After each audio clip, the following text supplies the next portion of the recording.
Baik, halo semuanya, nama saya Karina Grace Natalia dengan NIM 2124079. Pada kali ini, di sore hari ini saya akan menjelaskan materi dari pertemuan 1 sampai 16 secara sederhana dari apa yang sudah kita pelajari dan apa yang sudah kita praktekkan. Mungkin saya rangkum saya sesuai dengan judulnya yaitu statistika dan probabilitas, di mana itu adalah mata kuliah yang kita ampu dengan dosen Pak Darius dan juga asisten dosennya Kak Gandhi. Oke. Di sini saya akan menjelaskan bagaimana yang perlu kita ketahui ya, pengertiannya dulu, kemudian bagaimana membedakan jenisnya, jenis statistiknya, kemudian mengenali jenis data dan penyajiannya, menghitung ukuran dasar, median modus yang paling umum, bagaimana cara mengetahui statistik dan probability. Nah, kemudian eh, penggunaan data sebagai dasar membaca situasi dan mengambil keputusan di mana itu masuk ke dalam probability. Nah, di sini kita akan memahami apa itu statistik. Nah, di sini statistik itu membantu kita untuk memahami data, bukan sekedar menghitung angka. Nah, statistik adalah cara sistematis mengumpulkan, mengolah, menyajikan, menganalisis, dan menarik kesimpulan dari data. Nah, kemudian ya itu dia step-stepnya dari satu, dari mengumpulkan data tersebut, mengolah data tersebut, menyajikan, ketiga, keempat menganalisisnya, kemudian kelima hasil dari data yang kita dapat itu kita simpulkan. Nah, contoh data nilai ujian dapat dihitung rata-ratanya, disajikan dalam tabel, lalu digunakan melihat capaian belajar kelas. Nah, begitu salah satu contohnya. Kemudian ada dua jenis statistik, ada statistik deskriptif dan juga induktif sebenarnya, tapi di sini inferensial dan itu dua hal yang sama. Nah, tingkat informasi tambahan itu probabilitas itu berkaitan, kalau tadi statistik ini ada juga probabilitas yang berkaitan dengan peluang, membahas tentang ketidakpastian dan kemungkinan. Statistik itu membahas analisis untuk menarik kesimpulan secara sederhana. Nah, di sini ada dua jenis statistik, di mana ada statistik deskriptif, itu metode mendeskripsikan atau menguraikan data yang sifatnya eksploratif. Begitu. Jadi, eh, data tersebut bisa kita eksplor dan kemudian kita deskripsikan data tersebut. Misalnya ketika kita mau mencari data berdasarkan wawancara, itu berarti kita eksplor datanya, kemudian kita deskripsikan. Nah, mendeskripsikan itu bisa menjadi contohnya bisa kita gunakan diagram atau chart gitu ya, itu bisa. Nah, kalau di sini dia itu bisa seperti rata-rata nilai kelas, persentase responden, tabel frekuensi, diagram, nah gitu.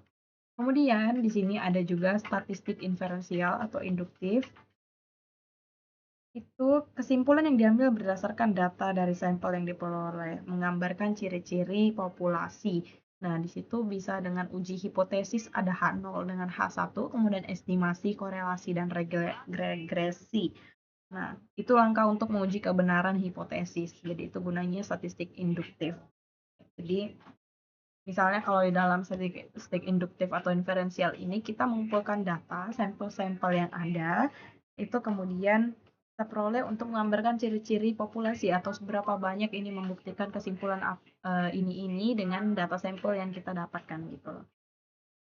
Kemudian next itu ada data dan variabel, di mana data ini dan variabel ada tiga, itu ada data kualitatif, itu datanya berdasarkan kategori atau sifat, bisa jenis kelamin, jurusan, status pekerjaan, tingkat kepuasan. Nah, kemudian data kuantitatif itu lebih terfokus kepada angka, ya, ya berupa contohnya umur, nilai ujian, pendapatan, jumlah pelanggan, dan tinggi badan. Nah, kemudian ada variabel, karakteristik yang diukur motivasi belajar, misalnya nilai statistik, kepuasan layanan, itu diukur sebagai variabel. Oke, kemudian membahas lagi bagaimana penyajian data itu gunanya agar informasi yang disampaikan itu lebih mudah terlihat. Terkadang orang sangat bingung ketika kita menyajikan data itu berdasarkan kalimat saja, tapi orang itu lebih suka memandangnya secara visual. Oleh karena itu dibentuklah tabel, dibentuklah diagram, dan dibentuklah chart misalnya seperti itu. Nah, itu gunanya apa? Jadi data yang kita sampaikan itu lebih mudah dimengerti gitu. Jadi kalau tabel itu cocok menampilkan angka secara rapi. Diagram batang cocok membandingkan kategori, diagram garis cocok untuk melihat perubahan waktu, kemudian diagram lingkaran untuk melihat komposisi atau persentase, histogram cocok untuk data numerik berkelompok. Nah, kalau di samping ini dia contohnya diagram batang ya, diagram batang. Kemudian di sini membahas ukuran pemusatan data. Nah, ukuran pemusatan data ini kita udah pelajari sekitar di range pertemuan 10 sampai 16 itu ada mean, median, modus. Ya, ini sering dipraktikumkan di Excel maupun di SPSS. Itu kalau mean itu rata-rata pastinya jumlah seluruh nilai dibagi banyaknya data. Kemudian median nilai tengah setelah data diurutkan, kemudian modus nilai yang paling sering muncul. Nah, di samping sini ada contoh data 70, 80, 80, 90, dan 100. Dari situ saja kita bisa melihat bahwa modusnya atau nilai yang paling sering muncul itu 80. Nah, oleh demikian juga 84 itu adalah hasil dari jumlah seluruh nilai dibagi banyaknya data. 84 hasilnya. Kemudian median nilai tengahnya itu 80. Nah, next itu ada ukuran penyebaran data, di mana ukuran penyebaran data ini menunjukkan seberapa jauh nilai tersebar dari pusatnya. Ada rentang, ada varians, ada simpangan baku.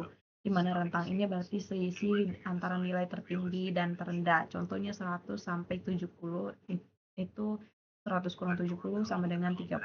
Nah, itu selisihnya, itu rentangnya. Kemudian ada varians, menggambarkan keragaman data berdasarkan jarak nilai terhadap data. Nah, kemudian ada simpangan baku, ada akar dari varians. Makin besar nilainya, makin menyebar data tersebut. Gitu, itu simpangan baku. Nah, di sini kita masuk kepada konsep probabilitas atau yang dimana kita bicara soal peluang atas ketidakpastian ataupun kemungkinan. Nah, di sini rumus dasarnya yaitu PA dalam kurung A sama dengan N dalam kurung A per N dalam kurung S. Nah, PA itu apa sih? Peluang kejadian A, misalnya. Kemudian NA itu banyak kejadian yang diinginkan, kemudian NS banyak seluruh kemungkinan. Di samping bisa teman-teman lihat ada contoh kasus dadu di mana peluang muncul angka genap, ruang sampelnya itu 1, 2, 3, 4, 5, 6. Teman-teman di mana kalau biasanya ngelihat dadu pasti hanya rentangnya 1 sampai 6. Nah, kita maunya tuh mau mencari angka genap.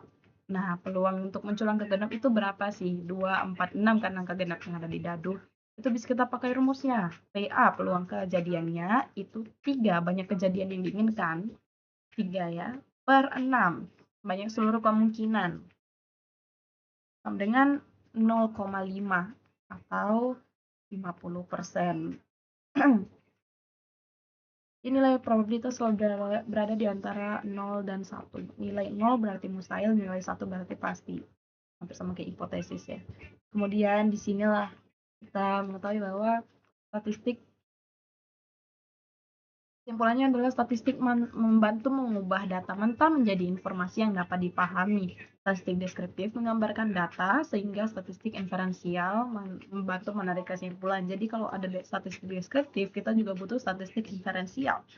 Nah, ukuran pemusatan data, pemusatan dan penyebaran membantu membaca pola serta variasi data.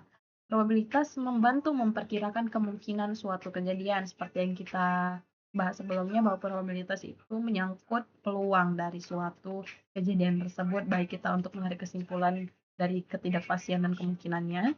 Kemudian dalam penelitian dan mengambil keputusan keduanya perlu digunakan secara cepat. Jadi kalau ada statistika kita butuh probabilitas, dan pastinya untuk mendapat atau mencapai probabilitas kita perlu statistik ya. Jadi pesan utamanya adalah data yang baik perlu dianalisis dengan cara yang tepat. Mungkin sekian yang bisa saya jelaskan. Saya Karina Grace Natalia dengan NIM 2124079 pamit undur diri. Terima kasih.